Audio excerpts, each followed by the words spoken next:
All right. All right. We are up and running. I think everyone knows the drill. How do we do it? There we go. We're up and running. How we doing, guys? Welcome to our Friday or Thursday, depending on where you are in the world, live trading room. Hey, John, how you going, mate? Good to see you. I hope you're well.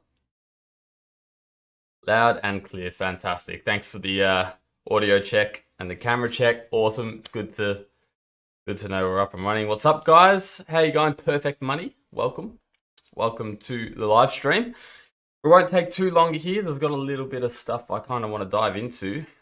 Mostly concentrating on the APAC region today, but it's going to be good. Great. Started on the freestyle account. Wow. Well done, John. Good luck, mate. I wish you all the best. I look forward to seeing how you perform. Hi, Fred. Yes, Fred. I have received your emails. I'll reply to those today, Fred. Apologies for the delay in replying those. We've been so busy with stuff at the moment. I just put it on. I flagged it for a second, and I'll get back to you as soon as possible. Appreciate you coming in and saying good day, though, Fred. It's good to see you.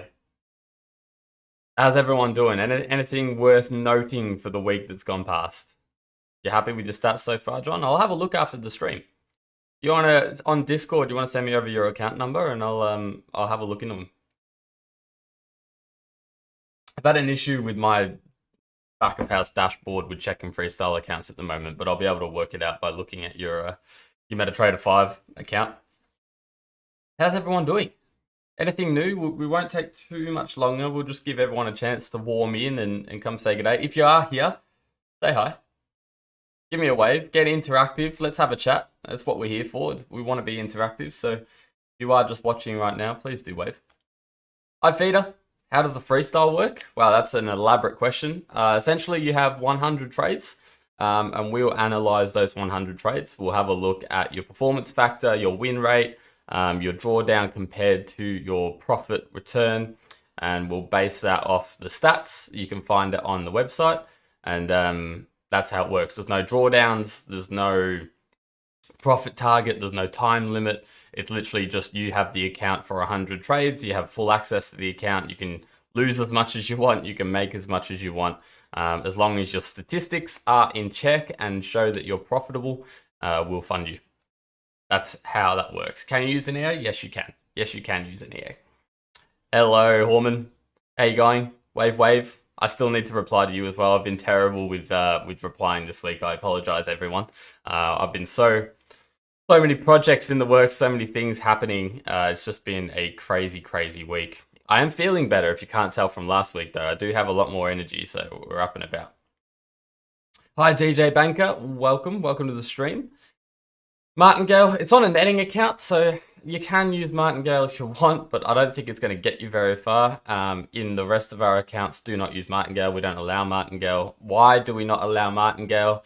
Very simply, it doesn't last forever, right? It's not sustainable. There's so many Martingale systems out there, which they work, they do great, and then bang, all of a sudden you lose everything. The firm doesn't want that liability, so we don't allow Martingale. However, on a netting account, you probably still use a Martingale EA, but it will not work the way that you want it to, because all of your positions will be netted into one position, and then your winning trades, especially those big ones, won't count as winners because of the way that everything works within the account, okay? Yeah, thank you, Perfect Money. I definitely am feeling a lot better. Still not fully recovered, but it is nice to be feeling a little bit warmer and a little bit more energetic. No worries, lots of great stuff. Yeah, that's right, Orman. Been crazy. All right, let's dive in. There's a couple topics I want to touch on. It shouldn't take us too long. We'll probably chat on them for about half an hour. And then after that half an hour, I'm going to open up the room to whatever you guys want to do, whether you want to analyze some charts, whether you want to have a talk about some fundamental things, talk about the 5ers, whatever it might be. I'm going to open that up. So if you do have anything you want to talk about with me or talk about with the group, and we can all chat about together, share experience and knowledge, keep in mind, today might be the day to do it. Okay? But before we get into that, excuse me, and I am still drinking my morning coffee, so mind me if you keep seeing me drink the coffee. Before we get into all of that, I want to have a chat about first the New Zealand dollar, right? We had a rate increase, an interest rate increase, a hike through the week. Most of you, does anyone here really trade the New Zealand dollar or really track the New Zealand dollar as a currency?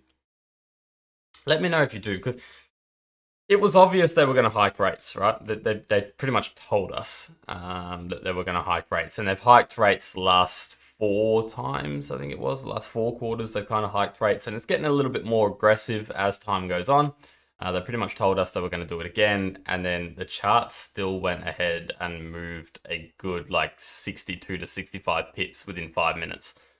So there was a very definite opportunity right there to make some money. So what I wanted to do is talk about how you can place yourself ahead of these interest rate decisions. And you trade the Aussie dollar, New Zealand dollar. Okay, okay. I never liked trading the Aussie dollar and New Zealand dollar because I always see them as too correlated, and it gets a bit messy with how people's biases change as they're so, well, we call it a brother island or a sister island, right? Just because New Zealand's just across the ocean to us, it's probably the closest nation in terms of everything that we do. The way we live, lifestyle, languages, all that type of stuff, and so we call it a sister nation. But okay, well, anyway, the New Zealand, I'm gonna go ahead here on Forex Factory, okay, and I'm gonna loop on over here. So we're on Forex Factory, and this is the economic calendar. I've got it pinged on just the medium impact and high impact news here, just so we're gonna have a look at right now. And as you can see here, where are we? No, further up. My time, midday on May the 25th, we had the official cash rate, the official interest rate coming out for the New Zealand dollar. It was very much expected, as they pretty much told us the previous rate hike that they were going to do it again, that it was going to be an aggressive hike, right? So it was forecasted that they bring it up to 2%, and then as you can see from 1.5%, which is a 0.50 hike. So what does this mean? Why are we talking about this? We've spoken a lot about interest rates recently, right? Because this happens every quarter. We get all these interest rates come through. And what it is just battling inflation. And we spoke about this a couple of weeks ago. I did a TradingView post on inflation and interest rates. If you're interested in learning a bit more about that, you can head over there and see that. But they literally told us what they were going to do. And the interesting thing about it is when they did what they told us they were going to do, can anyone point out to me where on this chart they think the interest rate decision was? This is a 5-minute chart, right? And the session's right here. I'll turn it off so it's a little bit clearer. Can anyone in this chart point out to me where they think the interest rate decision was? I think it's going to be pretty obvious to most, right? You can see the giant spike.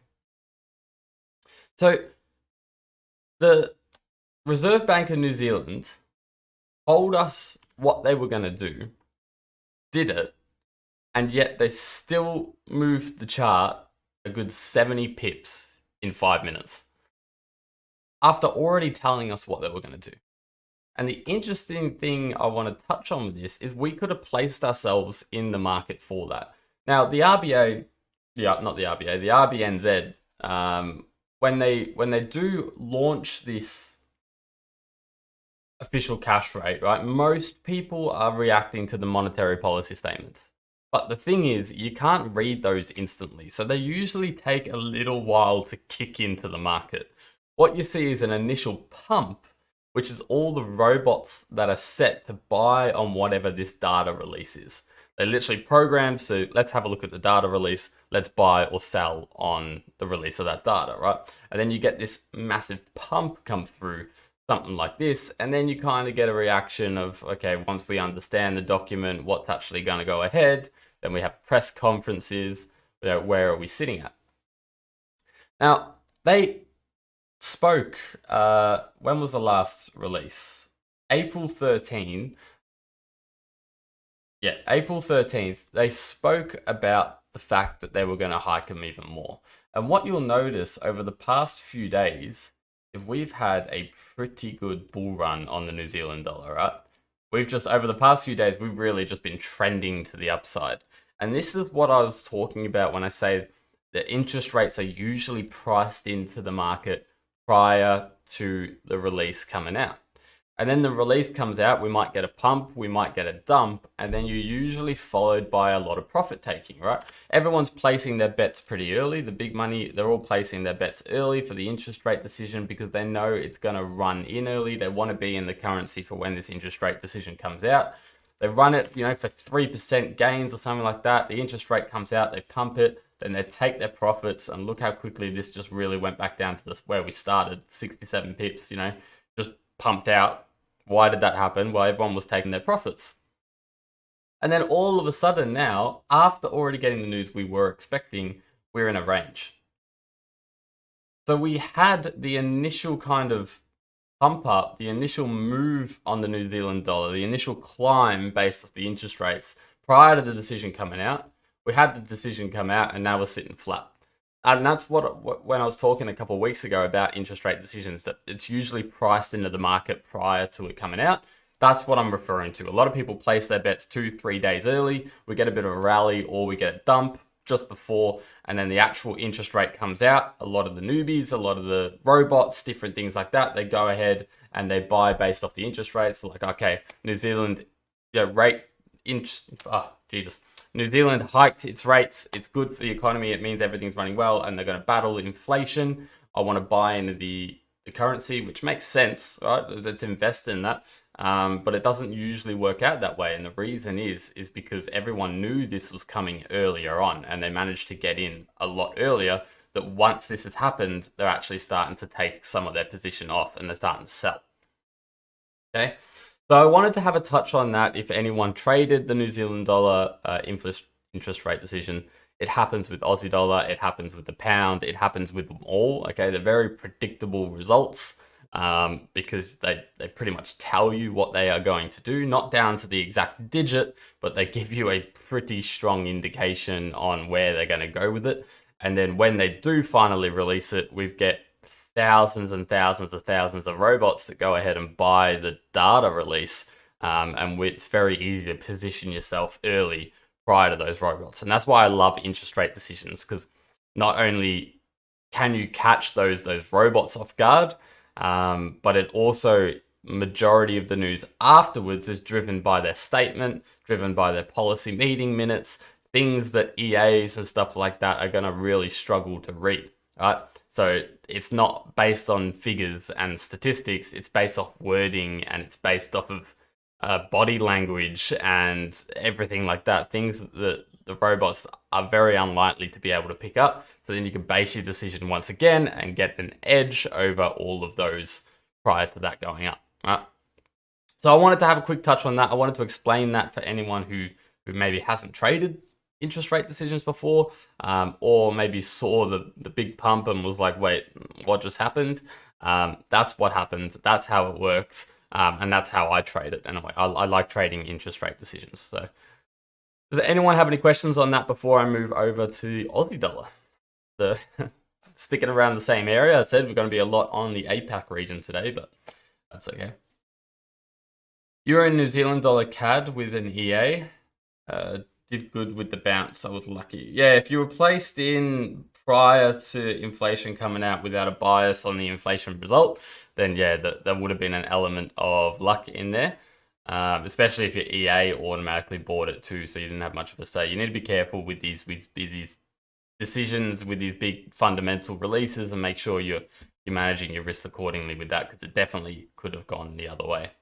And sometimes with these big decisions, because it moves so quickly, you do cop a lot of slippage as well. So it can kind of rip through your stop loss and get you a bit of slippage, vice versa as well. But it definitely is something you need to be aware of. But first, I was trying to complete in a few days. Yeah, okay. Thank you for explaining that, John. I hope that made sense, Feeder. I wanted to just quickly explain that for you. You can find all the information about our freestyle account on our website as well, if you wanted to have a look into that. So before we move on, any questions on New Zealand dollar and interest rates? I want to give you a moment to anyone have any questions on that, maybe a pointer that you want to say, a story, anything like that. Please do join in the conversation. If you're here watching, I know a lot of you like to sit back and just kind of listen and watch. But it is nice to be interactive, to be involved, to be in the community, to chat to me, to use me. I'm literally here to share my experience, my expertise, my knowledge, everything. So if you have anything you want to ask or just the opportunity to interact and have a chat, please do so. The more interactive we are, the better content we can produce for you guys. So I'm here if you need me. Coffee's good. Okay. Oh, here we go, Carlos. Should we expect a New Zealand dollar bullish bias to end if we're expecting profit taking place now? Great question, Carlos. It's an interesting one, right? It's a very interesting one because we have experienced a lot of profit taking, and you can kind of see that over this period here, right? We got the initial pump, and then we just kind of slumped back down. So there was a lot of profit taking in there. Now, there may be some people and some firms that have actually positioned themselves for the long term. Why? Because the New Zealand dollar was getting stumped against the US dollar, right? We're getting a very clear directional bias along here. And I wouldn't be surprised if these little pumps are where we had interest rate decisions come through. But you can see we're really getting slumped. So we've moved a lot. So already a lot of people are trying to pick the bottom. Already a lot of people are looking at this going, okay, when can we kind of flip this around and start moving back up towards like the 70 cents mark? As we have been stumped. And even if you look on the longer time frame, you could probably find, if you're a Fibonacci trader, you can probably find that we're bouncing perfectly off the 618, as you can see there. So what we could see is we've pumped this initial run, right? We've had this initial pump up prior to the interest rate decisions. We had a bit of a run. Are we now going to incorporate that interest rate decision into the chart and into the global economics? Is it going to do better than what the US dollar can? Or are we just going to ignore, we traded this for a couple of weeks, see it as a pullback and continue the way we're going to go? As you can see on the daily chart, we're not looking overly convinced in a bullish direction at the moment. We may see a bit of a pullback. We've got some ugly candles, I like to call them. We might see a bit of a pushback, which could be the profit taking.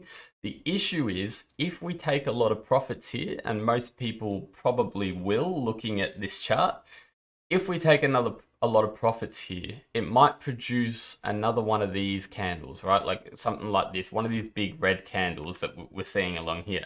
If we do manage to produce one of those bigger red candles, it's going to signal to a lot of other traders right there on the daily chart that we're going to start heading back down, which is just going to double, triple, if not quadruple the amount of selling pressure that comes into the New Zealand dollar at that point in time. So there's going to be a lot of people trying to prevent profit taking from happening, trying to stop everyone from cashing out of these winning positions when they got in at these bottoms.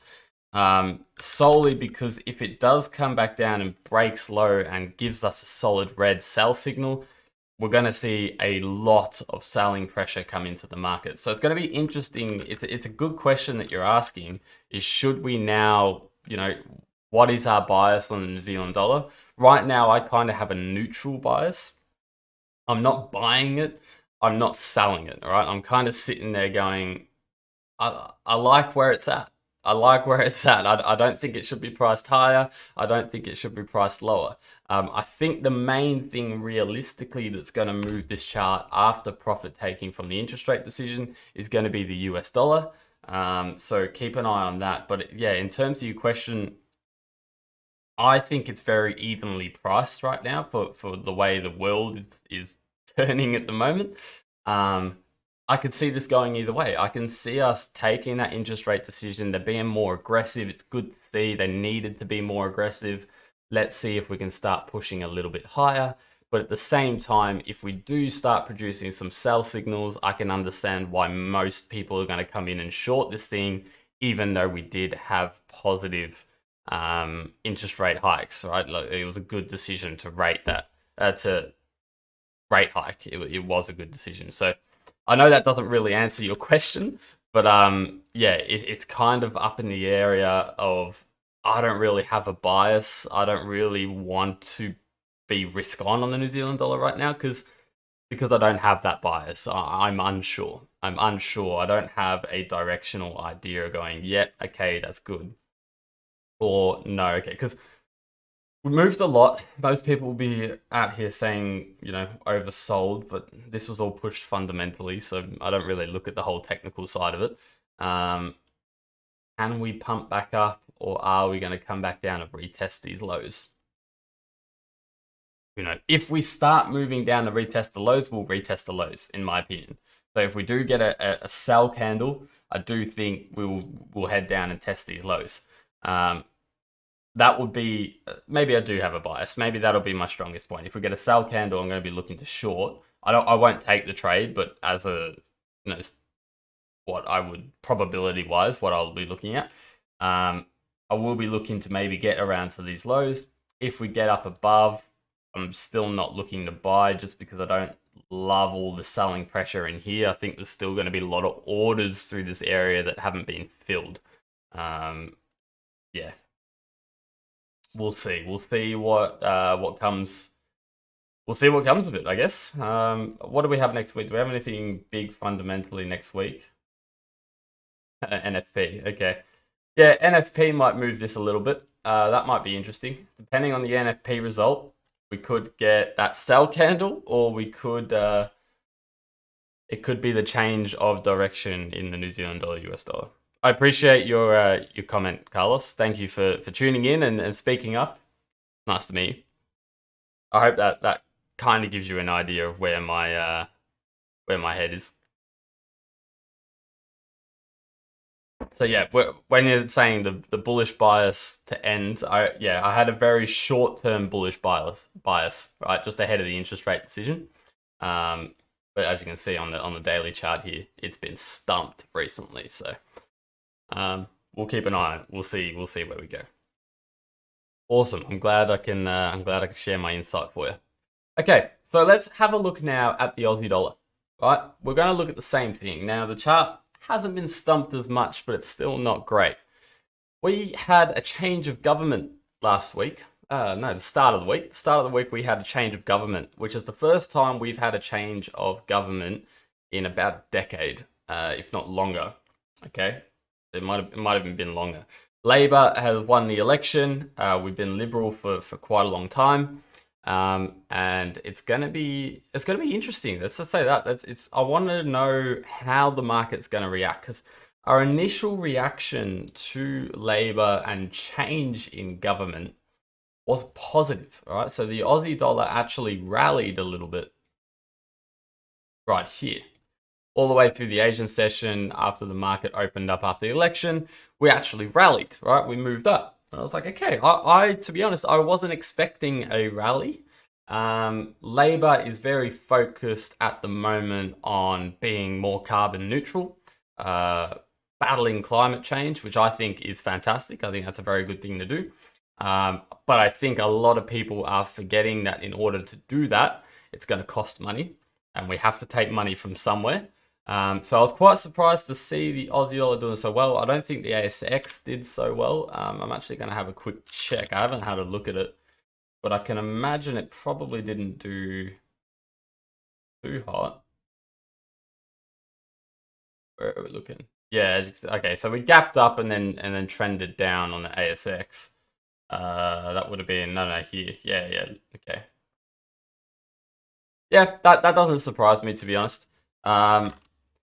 I think a lot of companies are not going to like the new government, just solely on policies based. Labor is very for your working man, looking at and looking after all of the general public, your labor workers, your teachers, your construction workers, all those, bringing them all together, your unionized type individuals. Labor really wants to look after those, whereas Liberal, on the other hand, are very company focused, looking after the big corporations, looking after your business owners, stuff like that. So having this change all of a sudden is businesses have been so used to and so caught up in having a Liberal government that it's actually benefiting them more than the employees themselves. And now this is kind of flipped. However, given Australian politics history, a lot of people promise things and then they never, deliver on those promises. So it's going to be interesting to see what policies they change. And the reason I was so intrigued, and I know a lot about this because I'm here in Australia, okay, which is why I'm just explaining the insight from here, on what we're looking at, and obviously this is all opinionized from myself. But what I wanted to see is whether or not the Aussie dollar was gaining strength from this decision, or whether or not it was getting shorted from this decision, because with such a strong focus, Mr. Albanese is our new Prime Minister. And he instantly went to the Quad meeting in Japan with the Japanese president, the Indian, and Joe Biden, the American. And they all came together and had a Quad meeting talking about, the obvious China, Taiwan, APAC region, defense-wise, Ukraine, Russia, the obvious things that big governments are talking about at the moment. Yet Albanese kept turning all the conversation back to battling climate change, which I think is important personally, right? It's something I think we should be doing, reducing carbon footprint and doing that, and being such a large country ourselves with a small population, we could do so much saving the Great Barrier Reef, different little landmarks, which I just think are absolutely gorgeous, which are dying. So I support all of that stuff, but what people are forgetting is it costs money to do that. Right, you can't just all of a sudden go, yeah, we're going to be carbon neutral and then that's that. We had a budget released about 4 months ago. Where are they going to be taking the money, and committing it to climate change? Where's that money going to be coming from, right? So there's a couple different avenues they can do.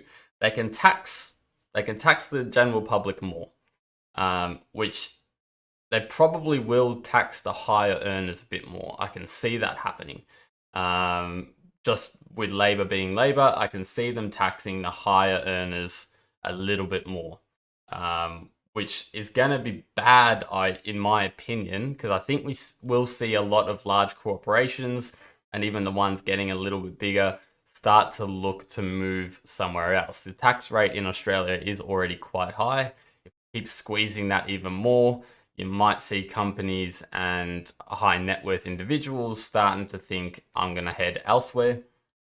So we need to be very careful that we don't do that, because if we drive all of the business out of Australia, then, well, the Aussie dollar is not going to be worth too much when we're looking at manufacturing PMIs, servicing PMIs, all that type of stuff, okay?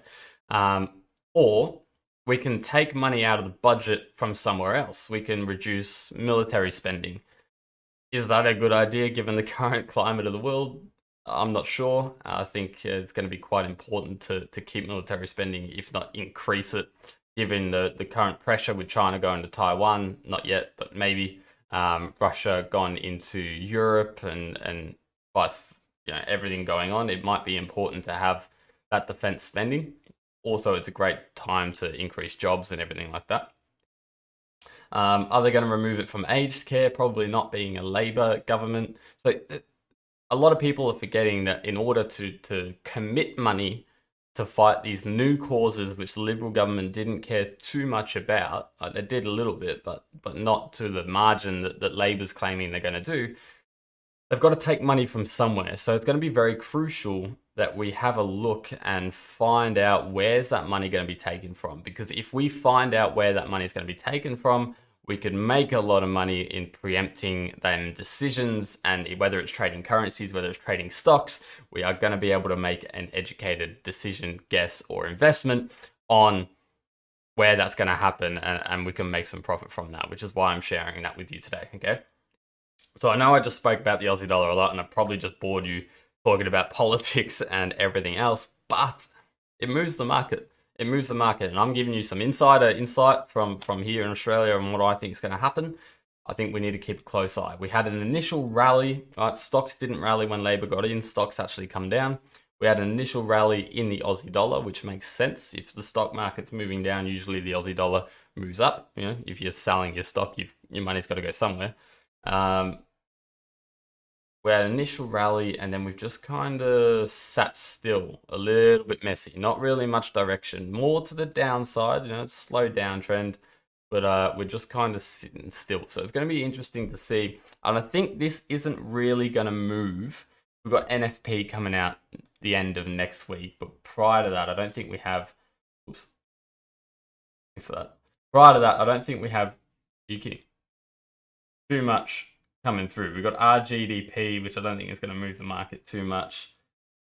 Yeah, I think this really isn't going to move until we see a new policy change from the new government. Okay, when we really get a signing decree policy change, and depending on what that is and how it works, there's a lot of different military contracts right now that are up in the air. There's a lot of different stuff, right, on what they're going to actually do to run the economy. So I think it's just going to take a few days for us to figure out what this new government is actually going to do. They've promised a lot of things, but as I said, politics, they promise things all the time and hardly deliver.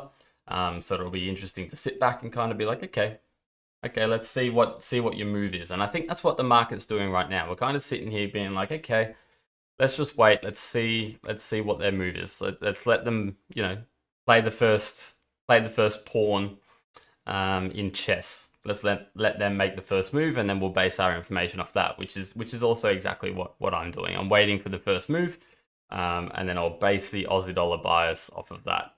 It could literally go either way at this point with it being a new government, and a new government that hasn't been in for quite a long time. Any questions on that? I know I just spoke a lot about politics and everything, and for you guys that aren't fundamental traders, you're probably like, but I think it's important to understand. I think it's important to understand why the chart moves, how it moves, and everything behind it as well. Any questions at all? Do speak up. I appreciate every single one of you that does speak up, because it makes it so much more enjoyable when I can actually talk to people too. And it's a lot easier to explain. If you don't understand something, you can literally just say, I don't know. And I can explain it a little bit further, at least to the best of my ability anyway. Leave the world. Oh yeah, we're going to touch on, trading the robots. We will touch on that shortly. Thank you, Orman. I'm glad you saw some insight from that, because I just spoke and kept speaking. But I tried to share. Is Australia experiencing supply chain issues and inflation like we are in the US? Yes, inflation's on its way. Not to the extent that you guys have, but inflation's definitely on its way, which is why we're increasing interest rates. Which is another thing back to that is Labor was always promising to put more money in people's pockets, and we just hiked interest rates, which is meant to do the opposite of that. And I'm a little worried that the new government will come in and put more money in people's pockets, because that will completely, backwards the whole interest rate decision we just went through. We need to keep hiking these interest rates to keep inflation low, take money out of people's accounts so they can't spend it to keep inflation low. So it's going to be interesting on on seeing how the government's going to react with that. But yes, we are experiencing a bit of that. Obviously, we're heavily linked with China. With China going into lockdown, there's a lot of different stuff that we can't get. We are a little bit too linked, I think, in trade deals and stuff with China. We need to start branching that out a little bit. We get all of our ore, we sell it to China, they manufacture the stuff, and then we buy all the stuff back. I think we can start looking at maybe doing that elsewhere, or even in a more efficient way. It is cheaper for us to do that than manufacturing it here, but we're heavily linked with China. So with them going to COVID lockdowns and everything going on there, that's why the Aussie dollar is seeing some negative returns recently. We're getting good positive data, but being so linked with them and them going into lockdowns and stuff is hurting the economy over here. So yeah, we're experiencing supply chain issues. Obviously, grain's pretty with the whole Russia and Ukraine stuff. The food crisis around Europe is starting to slowly push out a bit everywhere. So yeah, we definitely are. It'll be interesting to see how government change will affect the Aussie dollar. I have renewed interest in trading the Aussie dollar. I like trading the Aussie dollar, but I think I like trading the Aussie dollar because I'm here in Australia, and I just feel like I have a lot more insight into to what's really going on the inside and see all of that stuff here. And it kind of feels like it's my currency. It's what all my bank accounts are based in. So I like trading. And the one has been hammered. Has that affected your trade? Yeah, I haven't had. I don't trade the one, right? But when the one moves, the Aussie dollar and the New Zealand dollar moves too. So it does affect other markets, but I don't trade the one by itself. A lot of pairs are ranging in the same way. Is there similarity in info or fundamental causing it? Even Japanese yen pairs are moving similar. Yeah, so there is a lot of similarity in the market. There's a lot of concern in the market, in the global world right now, because we don't know what's going to happen. We don't know if Russia and Ukraine is going to break out into a world war. It could. We don't know if China's going to invade Taiwan. We don't know how everyone's going to react to having no grain. They're cutting off gas supply. Russia's cutting off all the gas supply to Europe. There's a lot going on with moving, and I think a lot of investors are just kind of like, whoa, can we step back a little bit? Can we chill? A lot of people don't like being risk on at this time, which is understandable. Japanese yen, Swiss franc, and US dollar and stuff like that are usually kind of your safe haven currencies. Mostly the Swiss franc and the Japanese yen. And I spoke about this, although I really struggled to speak last week. I did talk about this. I'm just going to move that out of the way. Last week, having a look into the indices. Also, big news, indices might be, not might be, indices coming very soon to the 5 centers. I didn't tell you that. When you see the S&P index, the Dow Jones index all coming down, you usually see more money flooded into your safe haven currencies, right? The people like to be in the safe haven currencies. US dollar, Japanese yen being one of them. So as you can see, as the S&P's kind of come down over the past couple of weeks, Japanese yen's done the same. The issue is Japanese yen was so, I won't say that word, but bad because of everything going on. Like, that's just been absolutely stumped. So this could be purely technical based, once again, profit taking like we saw in the New Zealand dollar, or this actually could be a bit of money flooding into the Japanese yen. Who knows? I'm not sure how that's going to go, but yeah, it's going to be interesting. But yeah, there is a lot of concern. There is a lot of risk off in the market that we're experiencing at the moment. There's no joke about that. The flip side of handing out too much money to save the economy is high inflation, which the US were dealing with. Yeah, me personally, in my real estate business, the issues are real and serious. Yeah, well, the more money everyone has in their pocket, the more money they spend, right? The more demand in the market, the higher products, services go. If you've got a lot of demand, the prices raise. That's just simple business. And the thing is, when you keep putting more and more money into people's pockets, they're going to keep spending and spending and spending. And when they keep spending, the demands for products and services are going to go up. Therefore, the prices are going to go up. If the demand for the US dollar is really strong, look what happened. Everyone was buying it early. Everyone was buying it as it moved up. And now we had this massive push. Same thing with all products and service prices. Oh, I just started watering. I almost sneezed then. Same thing with products, everything like that. And then that's what inflation is, right? Everything goes through the roof. So to battle it, we rate the interest hikes. We take more money, so everyone's got to pay more on their mortgage, pay more on their car loan, pay more on their student loan, whatever it is. We take money out of the consumer's pockets so they can't go and spend those extra few bucks, whatever it is, on that service. If all of a sudden you're paying a service $30 and they're saying it's $40, you can no longer you can't afford to do that extra $10. It's not worth your time. It's not worth your money to pay for that extra $10. So you stop paying it. Then demand in the market goes down. So supply is overvalued. So all the businesses want to get rid of their supply. What do? They drop the prices. Bada bing, bada boom. Inflation comes down. That's how it all works, right? So the reason at the moment, all the economies across the world are upping their interest rates is because everyone, over COVID lockdowns, over everything, more people have actually made money than they have spent it. See, when we went through COVID, especially here in Australia with lockdowns, most people found that they were able to work from home. right? I was able to work from home. Most people were able to work from home, which meant we weren't going out spending money in restaurants. We weren't going to, on holidays. We weren't going out anywhere because we couldn't. We were locked down, yet we were still making the same amount of money. So savings went up.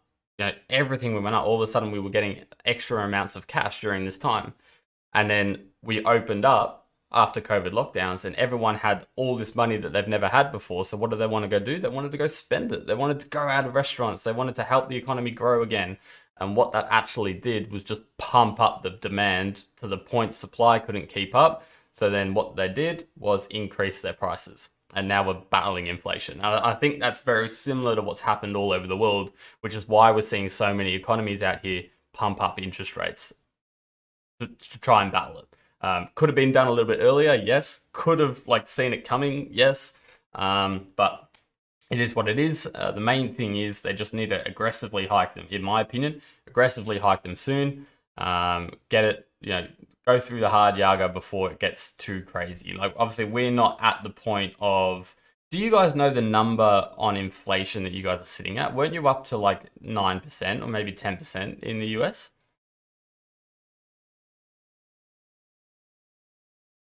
Now, interest rates are rising and pricing people out of the market, causing the real estate market to stall abruptly. Yeah, well, it needs to be done, John. I know it hurts a lot of people in the short term, but at the end of the day, it needs to be done because we can't have it just keep going and going and going until eventually you have a bubble.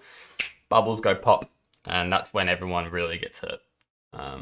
Yeah, do you guys know exactly what is 7%? Okay, so we're probably getting close then.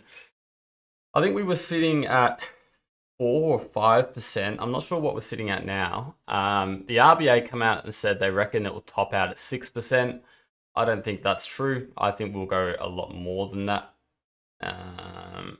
Yeah, it depends on the news source. Yeah, exactly. Yeah, the RBA come out and said Australia is going to try to top it at 6. I think it's going to be more than that. I think we're going to realistically be looking around the 10% mark. If I'm totally honest, we need some aggressive rate hikes and some things to really change. The bad thing is, especially in Melbourne and Sydney, the housing markets over here have just rocketed. I'm talking 400 to 500% over the past 5 years. Housing prices for your usual, little 3-4 bedroom houses, you're looking at $1 million Aussie dollars, which is close to 700,000 US dollars, right? 600,000 US dollars for just a genuine normal house. Most of all around Melbourne, most of all around Sydney. And it's getting to the point where people can't afford it, and they're literally using every single cent to get a mortgage loan. And then we're coming through now and we're getting big interest rate hikes, and we need big interest rate hikes that is going to cripple a lot of those mortgage and probably bring the housing market down. But at the end of the day, I mean, it needs to be done. It does need to be done. The housing market needs to come down. I don't understand why it's worth so much, but it is. So yeah, we're seeing a lot, especially you, John. You'll probably know a lot more about real estate and housing than what I do. I'm just looking purely from an economic point of view. But yeah, it's going to be interesting to see how we react to that. I'm all for slowing down the real estate market. It needs to happen, but a screeching halt is not good. Yeah, I agree. Our average mortgage payment rose $600 a month. Mortgage applications are down 40%. Yeah. It's interesting insight. It's definitely interesting insight to see. Well, that's just going to remove demand, right? And supply will go up because people will be handing their keys into the bank because they can't pay their mortgage.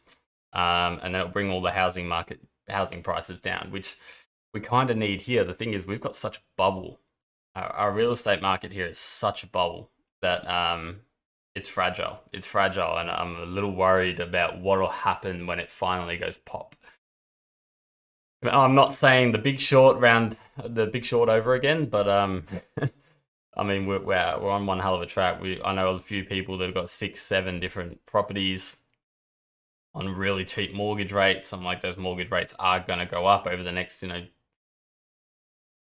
years. By 2024, I think our interest rates are going to be quite high. We're sitting at 1.75% or 1.2, or maybe less, 0.75%. I can't remember what our exact interest rate was, But it's not high compared to where we have been in the past. And if we get up to those highs, it's going to be interesting to see how everything unfolds. That's for sure. Okay, those right there are the three main things I wanted to have a chat about. Believe it or not, we got through them. I'm impressed. Does anyone have any questions? I know we've been very fundamental, we've been very economical today. We've not really looked into technical analysis, and I apologize for the guys that do like looking into the technical analysis, but I do also think that's where I can give you my best area of expertise, where we can have a chat and we can actually start up a debate and start thinking bigger than just technical analysis. I advise keeping an eye on home sales in the US. Ton of jobs in new constructed will be affected. Big part of our economy. Exactly. And then what can we do, John? Now we're thinking. You've got the inside information, right? You think this is how it's going to happen. How can you place yourself to make money from that? I know it's bad to think about. It's horrible to think about, right? People are going to lose their jobs, lose their money. I know. It's horrible. But that's going to happen whether you do something or not. Right? Unfortunately, that's the way life is. How can we position ourselves in a position where it benefits us? I know. Especially explaining it to new traders and people who aren't into trading, it's a little bit... It comes off... It's not a nice feeling when we make money from other people's turmoil. It's not. I made money when Russia invaded Ukraine, right? I didn't like doing it. It wasn't a nice feeling, but it was my job to profit from the Forex market. And I saw an opportunity and I pulled the trigger on the opportunity, right? It is what it is. It's our job, right? We trade global financial markets. These things happen. We profit from them. We try to find a way to profit from them. So you got all this information now, John. This is how you think it's going to happen. You've got this insider information and you believe it will be affected in employment rates because construction is so big in your economy. How are you going to position yourself when it comes out to the employment rate? NFP is the biggest market mover, if not like other than interest rates out there. If you have that insider edge and you think it's going to affect it that greatly, you might have an opportunity to make a lot of money there, John. And that's how I want you to think, right? We look, and that's why we look into these things. That's why we look into the government. We look into the economics. We look into what's surrounding us, what we're noticing, because we can get an edge. We can get an edge, and with that edge, we can make money. That's really what I wanted to take from this conversation. I'm really happy you told me that, John, that you're keeping an eye on those, because it's good. There's your edge. You've got some information that you believe the rest of the market won't have. People over here in Australia, people in Europe, they won't have that in the US, right? You've got some extra information. How do you make money from it? It's part of life, the things that we've got to do, even if they don't feel good. Exactly right, Rick. Sometimes you just got to do it. Presently, long US dollar with continued interest rates. The Fed always reacts too much and too late. So will the Fed slow down? Yeah, of course. Okay.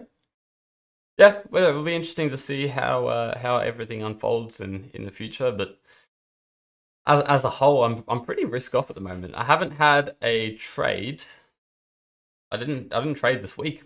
I haven't had a trade this week. I thought about it. I wanted to go in. It was on the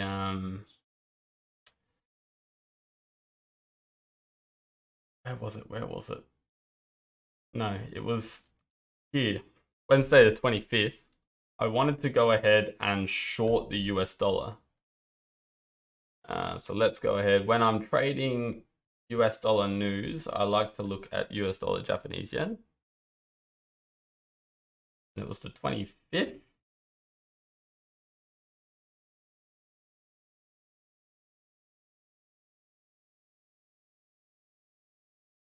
Oh, was it a short?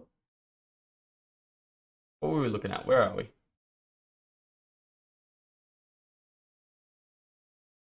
Yeah. Yeah, we're expecting a decrease in the durable goods, and I wanted to play on it, and it was the 20 to 30 right there. That nice little red candle, but it didn't really move too far. I'm glad I didn't trade it. That was probably the only trade I was looking at this week, and I didn't end up trading it. And the only reason I didn't trade it, I'm happy I didn't now, but the only reason I didn't trade it is because I fell asleep. That was at 10:30 at night, and I fell asleep at 10:30. I'm an old man. Shocking. But yeah, I was having a look at fundamental plays this week. Didn't really love anything, so kind of risk off. I might look to trade some next week. but we'll keep an eye on it. I'm not overly convinced in anything at all. I've been working on the trading view content. You would have seen I've had 2 posts this week, setting realistic trading goals and what time frame should you trade. I wrote 2 blog posts in there. If you haven't seen them, go check them out. I did put a bit of time and effort into them, so you can have a little read and it'll give you a bit of insight if you're unsure on those 2 things.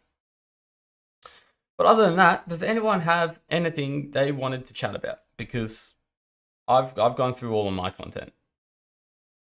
That's pretty much everything I wanted to have a chat about. So if there is anything you guys want to have a talk about, is there anything you wanted to touch on?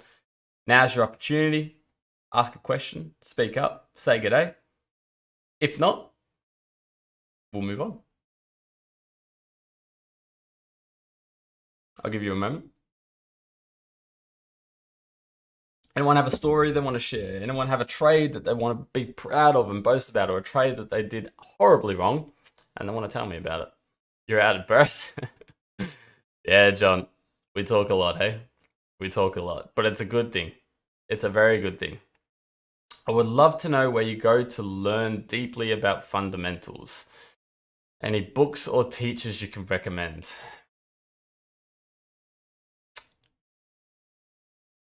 Tough. Tough, because I've never had anyone teach me about fundamentals, right?